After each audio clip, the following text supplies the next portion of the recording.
Bonsoir Thomas Ménager, Bonsoir. député RN du Loiret, porte-parole du groupe RN à l'Assemblée. Bonsoir Nathalie Saint-Cricq. Bonsoir Sonia, bonsoir éditorialiste Marc Ménager. politique à France Télévisions. Avant notre interview du soir, c'est l'heure de notre séquence vrai ou faux.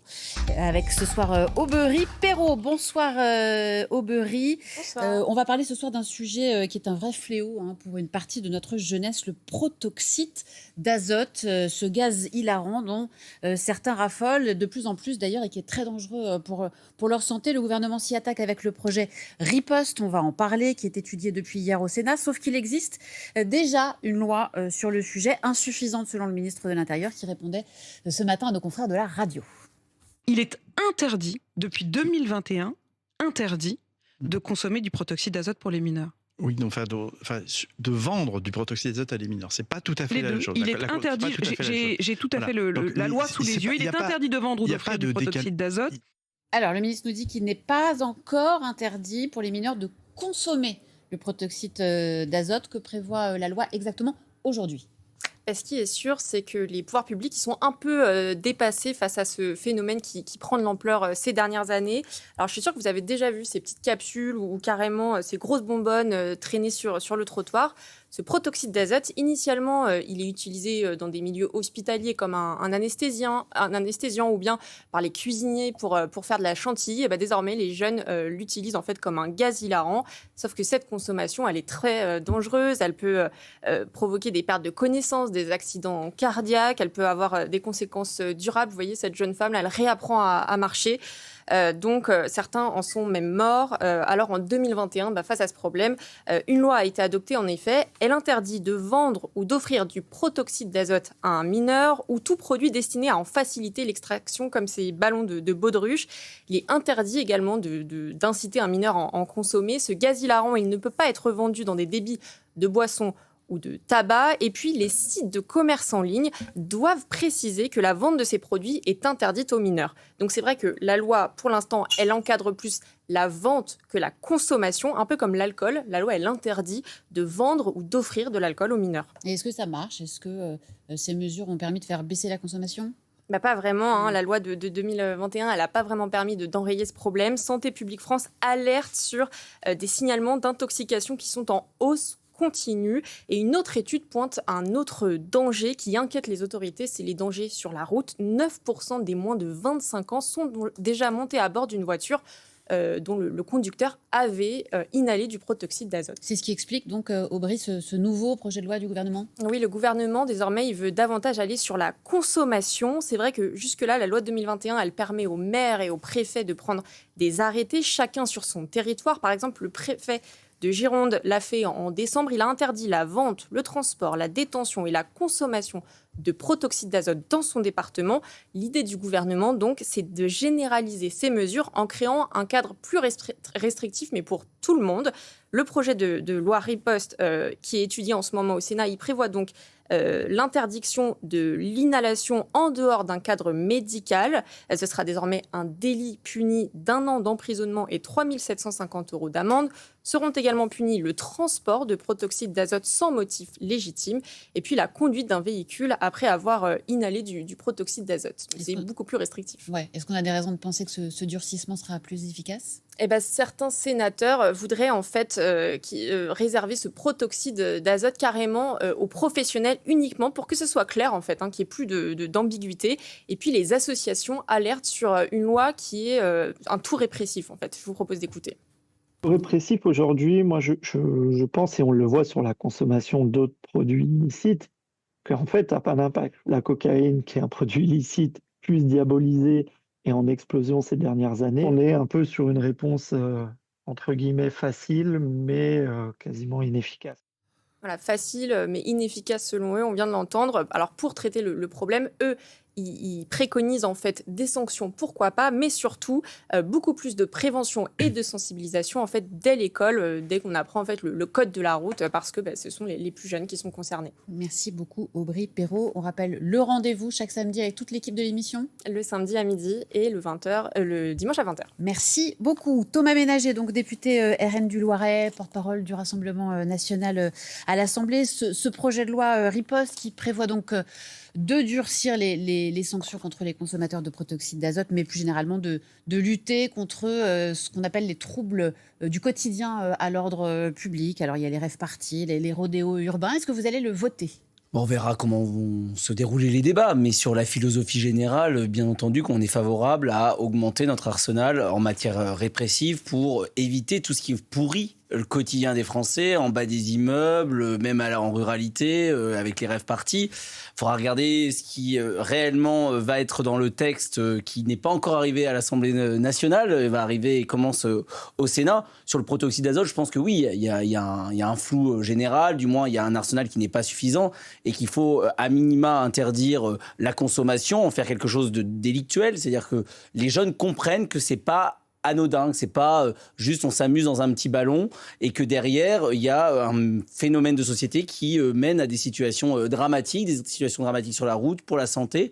L'interdiction pour et du moins de réserver aux professionnels, ça pose quand même une question, c'est que chacun a déjà à la maison un siphon, je sais pas si vous cuisinez, et vous cuisinez pas... Si, mais pas au protoxyde d'azote. Pas au protoxyde. Je fais pas de chantilly. Vous faites pas de chantilly, mais voilà, ça sera la difficulté, c'est que bien entendu... une politique pour rire, donc pas besoin de protoxyde. Alors si on vous fait rire naturellement, au moins on a cet intérêt, mais plus sérieusement, parce que c'est quand même un sujet sérieux, il y a nécessité peut-être de le réserver aux professionnels, et tant pis pour chacun qui aime cuisiner, faire sa chantilly à la maison, parce que je pense que ça sera le seul moyen, c'est-à-dire qu'il n'y ait plus qu'un canal de vente qui serait le canal de vente professionnel. Thomas Ménager, le parquet national financier annonce ce soir qu'un juge d'instruction va enquêter sur des faits présumés de détournement de fonds publics, favoritisme, prise illégale d'intérêt et concussion. Alors, c'est la malversation d'un fonctionnaire au Havre, la ville dont Édouard Philippe est le maire. Édouard Philippe qui réagit ce soir, qui prend acte et qui déclare qu'il répondra bien évidemment à toutes les questions que lui posera la justice dans cette affaire. Votre réaction ? J'ai pas de réaction, il y a une enquête en cours. Vous savez, c'est pas parce que c'est un opposant politique qu'on va se jeter dessus et dire regardez, il est coupable. Non, il a le droit à la présomption d'innocence, monsieur Philippe. Je pense qu'on a suffisamment lui reproché sur son bilan, sur ce qu'il a fait à la France quand il était Premier ministre et ce qu'il prévoit si les Français n'ouvraient pas les yeux. Mais j'ai confiance dans la lucidité des Français en votant pour lui. Sur la partie judiciaire, il va se défendre. Il a le droit à se défendre et aujourd'hui, il est présumé innocent comme tout Français. Ça peut gêner sa campagne pour l'élection présidentielle ? D'un point de vue démocratique, voilà, bien entendu, normalement, tant qu'il est présumé innocent, il doit pouvoir faire campagne, on ne doit pas lui reprocher, bien entendu. Mais par contre, on le sait en premier lieu, nous, au Rassemblement national. Malheureusement, il y a parfois un emballement médiatique, alors même que vous êtes présumé innocent, même que vous défendez l'absence de culpabilité, vous expliquez aux Français pourquoi vous êtes innocent, certains essayer de monter cela en épingle, et nos opposants souvent attaquent Marine Le Pen sur l'affaire des détournements, même s'il n'y en a pas eu de fonds publics. A été condamnée en première instance. Au Parlement européen. Pendant des années, on a subi ça à chaque élection. On a subi cette affaire à chaque élection. Et donc, nous, on essaie que les principes qu'on souhaite qu'on nous applique, on les applique aux autres. Et donc, n'attendez pas de moi d'aller attaquer Édouard Philippe sur ce sujet-là, mais on l'attaquera sur le sujet politique et surtout ce qu'il a fait de mal, comme je vous le disais auparavant. Concernant les carburants, est-ce que vous considérez qu'en gros, le gouvernement n'en fait pas assez ? C'est même pas... Il y a eu quand même des faits ciblés. C'est pas que je le considère, c'est qu'en fait, on se rend compte que la plupart des pays européens, que ce soit l'Italie, l'Espagne, l'Allemagne, la Pologne, le Portugal, l'essentiel, on fait une baisse de taxes. Là, on se rend compte qu'on est dans une usine à gaz, que chaque jour, on se dit, au final, on se rend compte que ça ne suffit pas, qu'il y a énormément de trous dans la raquette, que ça met du temps à arriver, qu'il faut limite avoir sa taxe, son avis d'imposition pour aller faire son plein, pour savoir si on répond aux critères, avec le nombre de kilomètres, etc. J'entends le fait qu'on n'aurait pas les moyens, qui est l'argument principal donné. Il est préférable de cibler plutôt que d'en faire bénéficier. Oui, mais il y a toujours... C'est les bêtises des chèques carburant. On l'a fait des dizaines de fois où on avait vu que le chèque énergie, par exemple, Jordan Bardella, qui est député européen, il l'avait reçu alors qu'il y a des tas de personnes qui l'auraient mérité. Il ne l'avait pas touché, soyons clairs. Il ne l'avait pas demandé, mais il pouvait en bénéficier. On lui avait envoyé un message pour qu'il l'obtienne. Je pense qu'aujourd'hui, il y a toute une partie de la population, des classes moyennes, qui sont exclues et qui souffrent énormément. Et il faut voir globalement ce que permettrait une baisse de la TVA de 25,5%. Oui, il y a un manque à gagner d'environ 1 milliard d'euros par mois. Ouais, ça dépend et ça fluctue en fonction du cours du pétrole. Ce milliard indirectement, on en récupère si on a une économie qui se porte mieux. Parce que c'est des gens qui vont consommer, qui vont aller payer de la TVA. Ce sont des entreprises qui aujourd'hui n'arrivent plus à investir parce que le coût de l'énergie est trop important, qui vont peut-être licencier. C'est toute une économie qui malheureusement, et c'est pour ça que tous les autres pays européens le font, c'est pas parce qu'ils sont plus généreux ou parce qu'ils ont les caisses pleines. La plupart ont une situation parfois un peu moins dégradée que la nôtre, mais c'est aussi parce qu'ils voient bien le cercle vicieux dans lequel on se trouve quand l'énergie coûte plus cher. C'est toute l'économie qui prend un coup, et donc il faut relancer au contraire l'économie et redonner de l'air. C'est pas comme si on était un pays qui taxait peu, on est un pays qui est déjà submergé de taxes, et donc de redonner de l'air sur la question de l'énergie, sur la question notamment des carburants, ça serait positif globalement pour l'économie et à long terme, parce qu'il faut avoir comme une vision d'entreprise. Vous perdez peut-être un petit peu à la fin du mois, mais sur le long terme, eh bien, c'est une économie qui est plus prospère. Oui, j'ai entendu que vous faisiez cette comparaison de l'État avec l'entreprise. Il faut investir pour avoir après recevoir les dividendes de ces investissements. Vous êtes keynésien, en fait.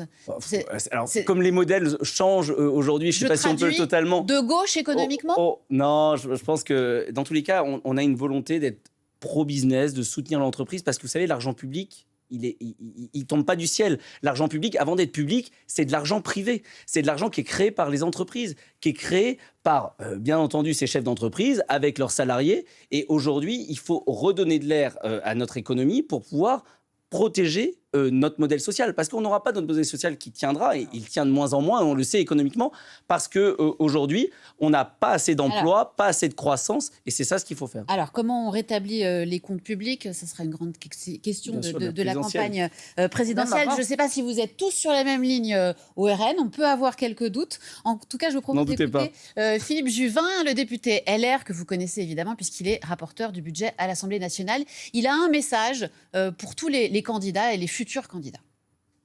Pour rétablir les comptes publics, c'est relativement assez facile finalement. On sait ce qu'il faut faire. Il faut dépenser moins, il faut dépenser mieux, il faut travailler plus. Quelle est la première dépense publique en France ? Ce sont les retraites. La deuxième, c'est la maladie. Donc celui ou celle qui est candidat à la présidence de la République et qui se retrouvera sur ce plateau et qui vous dira « je peux rétablir les comptes publics sans toucher aux retraites, sans toucher à la maladie », dites-lui que ce n'est pas vrai, parce que ce n'est pas vrai. Alors, non seulement il dit ça, mais ensuite, voilà ce qu'il propose. Comme on va avoir un budget 2027 et qu'on va commencer très vite, puisqu'il a déjà commencé à travailler dessus, et qu'on a vu ce que ça a donné l'an prochain, il propose que les candidats, ceux qui sont sûrs de passer les 500 signatures, viennent exposer à l'Assemblée leur projet de budget pour éviter de perdre du temps. C'est-à-dire, en gros, on ne va pas expédier les affaires courantes avec un budget quelconque qui va geler les dépenses et les ressources, pour que tout reparte après l'élection présidentielle. Est-ce que vous considérez que dès maintenant, il faut sortir du bois, en quelque sorte, et dire, voilà, c'est ça que je voudrais faire ? Je pense qu'il ne faut pas mélanger le temps parlementaire et le temps démocratique qu'il va avoir à l'élection présidentielle. Qui est un débat, vous savez, nous, à chaque budget, on dépose un contre-budget, ligne par ligne, chiffré, qui fait plusieurs dizaines de pages. Au moment du vote du budget. Oui, mais... Mais entre nous, à chaque moment, à chaque étape du budget, chaque groupe politique développe sa vision, développe ses mesures d'économie qui sont nombreuses, que nous portons au Rassemblement national, parce que je peux être d'accord avec lui sur le fait qu'il faut dépenser moins.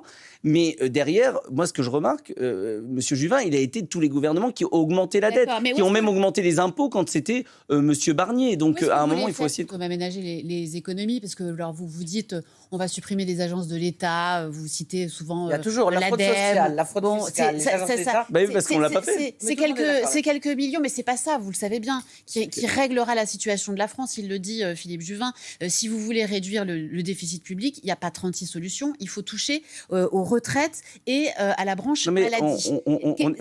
La réponse du Rassemblement national là-dessus, parce que c'est facile de dire on va baisser la TVA, mais après... Non, mais on n'est pas d'accord. On n'est pas d'accord, parce que nous, notre contre-budget, il est chiffré, et derrière, il y a des mesures d'économie. Et désolé parce que c'est un tabou, mais nous l'assumons, il y a le tabou du coût de l'immigration sur notre modèle social. Parce qu'avant d'aller demander aux Français qui ont bossé toute leur vie, aux retraités qui ont fait déjà 42, 43 annuités aujourd'hui, qui ont cotisé au modèle social, il y a des personnes... cotisent aussi pour la... Non, mais bien entendu. Mais moi, je vous parle des 20 milliards d'euros, par an, qui sont donnés en termes de contribution, de prestations non contributives, de prestations non contributives à des étrangers qui n'ont pas cotisé. Nous, ce qu'on dit, c'est qu'un étranger qui cotise pendant 5 ans en France, il a le droit, bien entendu, à avoir les mêmes possibilités et les mêmes prestations qu'un Français. Mais aujourd'hui, vous arrivez en France, vous avez le droit à un certain nombre de prestations non contributives sans avoir cotisé. De la même manière qu'en ayant un titre de séjour pour travail, pendant quelques années, vous avez le droit au même minimum vieillesse que quelqu'un, notamment des femmes, qui ont eu des carrières hachées, qui ont travaillé, mais qui ont eu parfois des petits salaires, qui ont eu des temps partiels et qui ont le même minimum vieillesse. Donc nous, on souhaite aujourd'hui faire des économies aussi sur le coût de l'immigration. Et bien entendu, il y a toutes les autres mesures que l'on pourrait développer sur la fraude sociale, la fraude fiscale ou les agences. Par Sonia, pour essayer de comprendre. Oui, très bien. Sur l'assurance maladie, est-ce que vous considérez qu'il faut augmenter les franchises, qu'il faut être plus dur sur les arrêts maladie et qu'en gros, il faut un peu traquer les fraudeurs dans ce domaine-là? Ah, mais sur les arrêts maladie, oui, aujourd'hui, il y a nécessairement des abus, des arrêts maladie en Doctolib, des arrêts maladie qui sont aujourd'hui pas justifiés. Après, sur les franchises, non. Enfin, je veux dire, à un moment, ce n'est pas aux Français qui ont vu ces dernières années déjà les franchises augmenter, le coût de la santé augmenter, de devoir encore une fois payer. Faut taper sur les fraudeurs, pas sur les Français honnêtes qui bossent et qui n'arrivent plus à se soigner. La que Laurent Wauquiez avait été le premier à créer, on l'a réentendu dans la bouche de Marine Le Pen. Est-ce que vous considérez qu'en gros, il faut peut-être serrer un peu la vis à un certain nombre de prestations et ne reparlez pas des immigrés, non. de manière à ce que les gens aillent plus volontiers retrouver. Mais là, je vais être d'accord avec vous. Là, je vais être. Mais on est plus complexe que ça. Mais je vais être d'accord avec vous. Aujourd'hui, il y a un certain nombre de cas en France quand on cumule certaines aides sociales, français ou étrangers, là, c'est pas le sujet. Vous avez raison. Il est plus intéressant de cumuler ces aides sociales que d'aller travailler au SMIC. Et encore plus dans une période comme aujourd'hui où vous avez le coût des carburants. Et quand vous additionnez le trajet, le coût du carburant, la nounou, la cantine, et que parfois, en restant à la maison et en faisant peut-être même quelques petits travaux non déclarés, vous vous en sortez bien mieux que celui qui respecte les règles et qui va travailler et qui voit aujourd'hui son salaire malheureusement ne pas augmenter et les charges contraintes, notamment le carburant et l'alimentation, augmenter. Sur la retraite, première charge du budget, vous êtes toujours pour un retour à l'âge légal à 62 ans. Jordan Bardella a dit on est quand même en train d'examiner la question. Mais aujourd'hui, nous, on ne demandera... Si demain, vous arrivez au pouvoir, vous ramenez l'âge légal à 62 ans, ou alors, est-ce que vous direz « Ah, mais en fait, on n'avait pas vu que la situation était si dégradée que ça, finalement ?» Non, mais dans notre programme... On se rappelle de la campagne législative où il y avait eu cette évolution du discours. Dans notre programme, aujourd'hui, à l'heure actuelle, nous pouvons tenir cet engagement de revenir... Oui, mais parce qu'attendez, vous avez vu quand même la claque qu'on s'est pris avec Emmanuel Macron. C'est un peu facile de dire... Mais non, mais à un moment... Mais si vous avez aujourd'hui un politique qui vient devant vous et qui vous dit « Mon programme pendant les 30 prochaines années sera le même », le monde change, le monde évolue. On n'y arrivera pas parce que la situation ne le permet pas. Mais non, mais ça serait... C'est ce que disent quand même la plupart des économistes. Ce n'est pas la vérité. Aujourd'hui, nous, avec les mesures d'économie et la vision que nous avons en termes de relance de notre économie, des gains de productivité, de croissance. Vous savez, il y a un chiffre qui est très intéressant dans le rapport du Conseil d'orientation des retraites. C'est que si nous avions le taux d'emploi des Pays-Bas, qui est 10 points supérieur à celui de la France, on obtiendrait chaque année 140 milliards de recettes fiscales et sociales supplémentaires. Donc il faut moins d'indemnités chômage à payer. Et voilà. Et donc il faut réindustrialiser notre pays, remettre la France au travail, lutter contre ceux qui profitent d'un système trop généreux en les remettant au travail. Et donc en faisant toutes ces économies et en relançant cette machine, nous avons la possibilité d'avoir ce départ à la retraite à 62 ans pour ceux qui ont commencé après 20 ans. Et le fait que les gens, que dans tous les autres pays, on considère qu'il faut plus travailler dans l'absolu, c'est quelque chose qui vous... Parce que la valeur travail, c'est quelque chose qui est important dans les thématiques du Rassemblement national. Et là, vous ne vous dites pas, finalement, tous les autres pays... je ne parle pas de la retraite à 67 ans. Non, mais c'est une bonne question. Comme c'est en Espagne. C'est un gouvernement de gauche, mais qui a quand même repoussé l'âge de la retraite en vous disant, en gros, il faut travailler plus. Mais vous avez totalement raison. C'est vrai que par cohérence, on devrait se dire, mais dans les autres pays, ils travaillent beaucoup plus tard.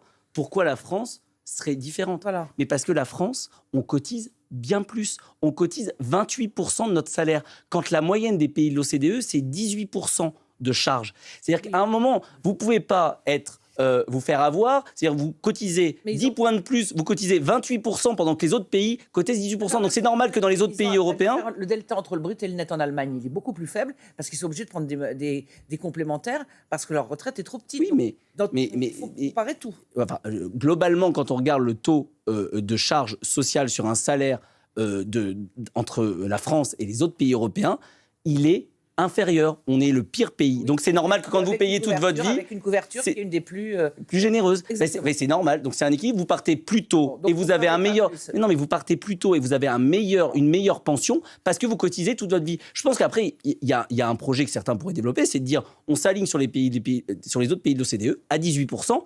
Et donc là, automatiquement, vous pourriez partir beaucoup plus tard pour pouvoir garder une retraite équilibrée. Donc c'est un équilibre. C'est pas qu'un paramètre. Il faut voir un ensemble économiquement entre les cotisations que vous payez toute votre vie, l'âge de départ et la pension qui vous est donnée. Donc il n'y a pas l'ombre d'une feuille de papier à cigarette entre la pensée économique de Jordan Bardella et celle de Marine Le Pen. Non, aucune. C'est Ils pas partagent. Alors, mais Marine Le Pen le dit. Protectrice. On avait mais- l'impression qu'elle était plus protectrice et qu'elle était plus libérale. Mais Marine Le Pen le dit. Jordan Bardella, lui, a plutôt tendance à se dire de droite. Elle se dit ni droite ni gauche. Mais Marine Le Pen et Jordan Bardella défendent exactement le même programme. Il n'y a aucune différence, aucune mesure que vous trouverez dans la bouche de Marine Le Pen qui n'est pas dans la bouche de Jordan Bardella, parce que c'est le programme du Rassemblement national qui est un programme Sur équilibré. la surtaxe exceptionnelle de Total Energy, on a senti qu'ils n'étaient pas tout à fait tous les deux sur la Si, même ligne. ils ont dit exactement la même chose. Ils ont dit, juste, Jordan Bardella a eu raison de dire que c'était pas en tant que tel la priorité, parce que sur le cas de Total Lui spécifiquement, considère que le premier réflexe français qui est de faire une taxe, c'est un mauvais réflexe, alors que Marine Le Pen considère qu'il faut oui, mais la taxe sur les surprofits, elle est validée par Jordan Bardella. Il a juste dit une chose qui était juste, c'est que le fait qu'aujourd'hui, sur le cas de Total particulièrement, les profits de Total et les profits de crise de Total, dans tous les cas, ne sont pas faits en France. Donc une taxe sur les surprofits n'est pas une priorité. Et ça, bien entendu, c'est partagé à la fois par Jordan Bardella et par Marine Le Pen. Une réaction à un des faits d'actualité du jour. Le chanteur Patrick Bruel est actuellement visé par au moins 9 plaintes pour viol et agression sexuelle, dont celle de l'animatrice Flavie Famon, qui accuse le chanteur de l'avoir drogué et violée lorsqu'elle était mineure. Patrick Bruel dément catégoriquement. Il affirme qu'il va continuer à faire son métier. Voilà, il est au théâtre tous les soirs. Il a une tournée qui doit commencer à la mi-juin. Pétition pour réclamer que cette tournée soit annulée. Votre opinion là-dessus? Est-ce qu'il doit annuler sa tournée? Est-ce que vous pourriez aller le voir, vous, au théâtre ou Je suis pas fan de Patrick Bruel, c'est peut-être une question générationnelle. J'aurais pas, dans tous les cas, vocation à aller voir Patrick Bruel. Après, ce que je vous ai dit tout à l'heure pour Édouard Philippe vaut pour Patrick Bruel. Je veux dire, à un moment, quand on a des principes, ils s'appliquent pour tout le monde et dans tous les cas de figure. On est dans un état de droit, il y a une présomption d'innocence. Après, est-ce qu'il va être en capacité de faire sa tournée? Ça, c'est à lui de se poser la question. Parce que c'est vrai que les multiples plaintes qui sont contre lui font que je ne suis pas sûr qu'il soit en capacité d'exercer son métier, son talent de chanteur dans les mêmes conditions. Aujourd'hui, il doit y avoir un respect de la présomption d'innocence de Patrick Bruel et un respect des victimes qui portent plainte. Voilà, on sait qu'il y a un vrai problème de violence sexuelle et sexuelle. Ça existe malheureusement dans tous les milieux. Qu'on soit pauvre ou qu'on soit riche, que ça soit des milieux politiques, que ça soit dans les milieux du showbiz, que ce soit même, je pense, dans le milieu du journalisme, partout malheureusement, voilà, les problèmes existent et il faut respecter les victimes, mais respecter aussi la présomption d'innocence. Sur le groupe Bolloré, il y a eu une première crise chez Grasset au moment du limogeage d'Olivier Nora. Maintenant, il y a une polémique entre un certain nombre de participants dans le métier du cinéma et M. Saada qui a considéré qu'en gros, il crachait le dans patron de Canal? le patron de Canal, pardon. Vous ne trouvez pas que ça tourne un peu à l'aigre et au vinaigre, ce genre de... Comme si on avait l'impression qu'il fallait que la culture incarne un type d'idéologie qui n'est pas non plus une liberté totale dans les... Est-ce que ça vous perturbe? Parce qu'on a reçu M. Chenu au moment de Grasset, Sébastien Chenu, et qui disait, bon, pas bien grave, tout Après, ça, c'est un équilibre entre la liberté d'entreprendre et chacun gère sa société comme il le souhaite. Vous n'êtes Après, pas distribué, pas aidé. On sait que c'est... Non, mais je parle de M. Bolloré et je parle de toute cette sphère. Ils sont libres de leur choix. Après, globalement, d'un côté ou de l'autre, la politisation de la culture, je pense que ce n'est pas un bon choix. On a pendant des années et des années peut-être eu une politique culturelle et un milieu culturel très à gauche, qui prend des positions, comme ça a été le cas là vis-à-vis de Canal+. Faut pas qu'on aille sur un extrême inverse. Mais oui, mais moi je le dis. La culture, elle doit être... Ça vous choque que le patron de Canal dise les 600 personnes qui ont signé la tribune anti-Bolloré, je ne travaillerai pas avec elles.